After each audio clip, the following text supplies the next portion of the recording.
एक दिन राजकुमार सिद्धार्थ अपने चचेरे भाई देवदत्त के साथ बाग में घूमने के लिए गए।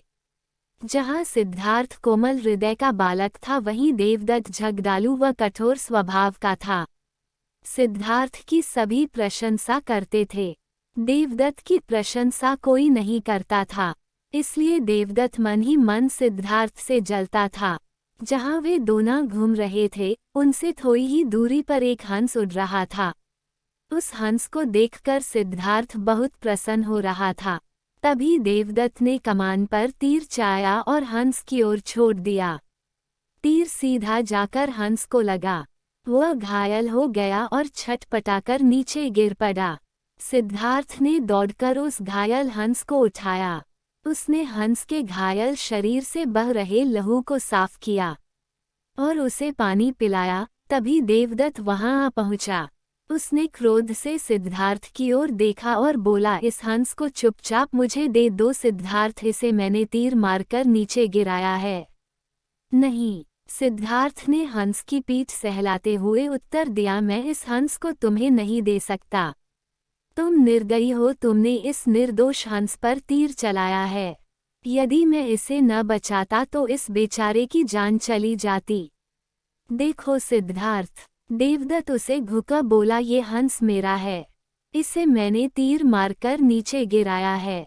इसे चुपचाप मुझे दे दो। यदि नहीं दोगे तो मैं राज दरबार में जाकर तुम्हारी शिकायत करूंगा। सिद्धार्थ ने उसे हंस देने से साफ साफ मना कर दिया। देवदत्त राजा शुद्धोधन के दरबार में जा पहुंचा और सिद्धार्थ की शिकायत की। शुद्धोधन ने उसकी शिकायत को ध्यानपूर्वक सुना, फिर सिद्धार्थ को बुलावा भेजा।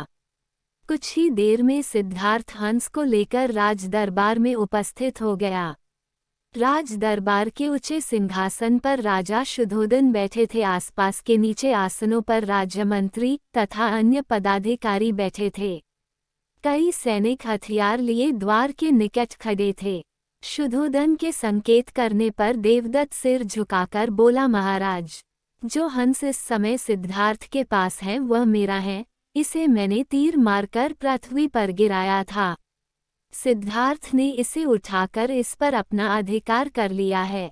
ये हंस मेरा है, कृपया इसे मुझे दिलाया जाए। राजा शुद्धोधन ने सिद्धार्थ की ओर देखा और बोलने की ओर संकेत दिया।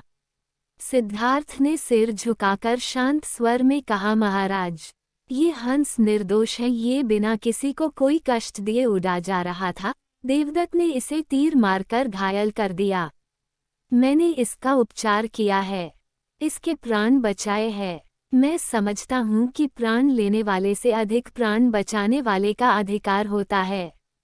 मैं आपसे प्रार्थना करता हूँ कि यह हंस मेरे पास ही रहने दिया जाए।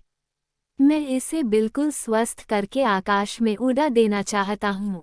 शुद्धोधन ने अपने सभासदों से विचार विमर्श किया।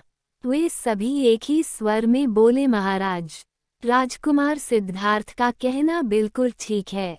जीवन लेने वाले से बचाने वाले का अधिक अधिकार होता है।